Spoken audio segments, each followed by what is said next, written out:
Hello, আসসালামু আলাইকুম ওয়া রাহমাতুল্লাহি ওয়া বারাকাতু। স্যার, আমার জীবন শেষ।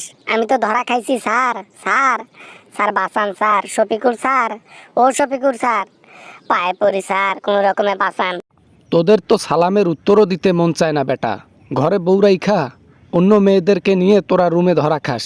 এর চাইতে লজ্জাজনক আর কি হতে পারে? নিজের তো সম্মান খাইলি আমাদের দলটার আমাদের কারো সম্মান রাখলি না। স্যার, আমি কিভাবে বুঝবো যে আমি ধরা খাবো স্যার?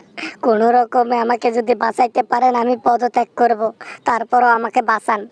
এই পুলিশ টুলিশ ধরা খাইলে ঝামেলার তুষ হয়ে যাব আমি স্যার, তুষ হয়ে যাব। বেটা, আবার দাবি করিস যে ওটা তোর বউ।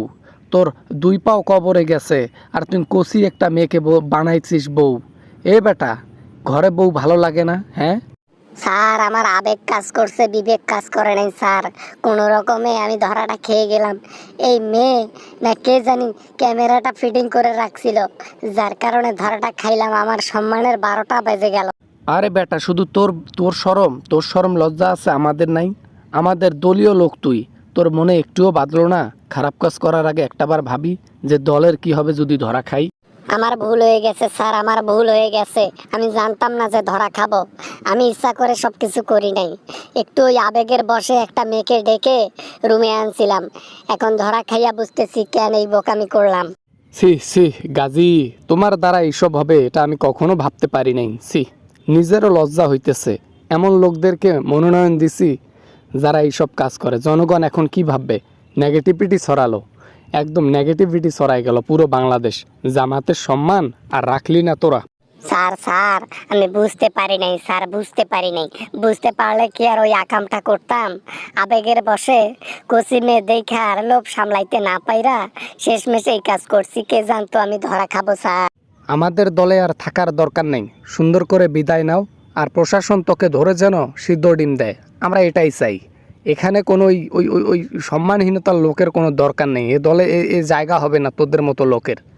তোদের মতো লোক এখানে যোগ্যতা রাখে না রাখার, ঠিক আছে? কোনোভাবে আমাকে কি দলে ফিরিয়ে নেওয়া যায় না স্যার? কোনোভাবে যদি একটু দলে জায়গা দিতেন, তাহলে আমি আর জিন্দগিতে অপকর্ম করতাম না। এর আগেও বহুবার করছি, কিন্তু ধরা খাই নাই। এইবার কেন জানি ধরা খেয়ে গেলাম।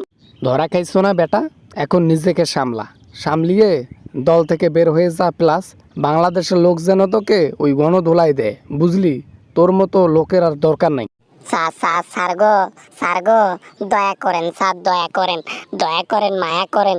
হাতে ধরি, পায়ে পড়ি, প্লিজ স্যার, একটাবার ফিরে তাকান, আমার দিকে তাকান স্যার। আমি আর আজে বাজে কাজ করব না স্যার, বাঁচান। এমনিতেই মানুষ আমাদের দোষ খোঁজে, আর যখন এরকম প্রমাণ পায় যে আমরা দোষ করতেছি, তাহলে আর মানুষের কাছে আমাদের সম্মান থাকলো কই? নিজেরও প্রতি লজ্জা হচ্ছে তোদের মতো লোকের কারণে।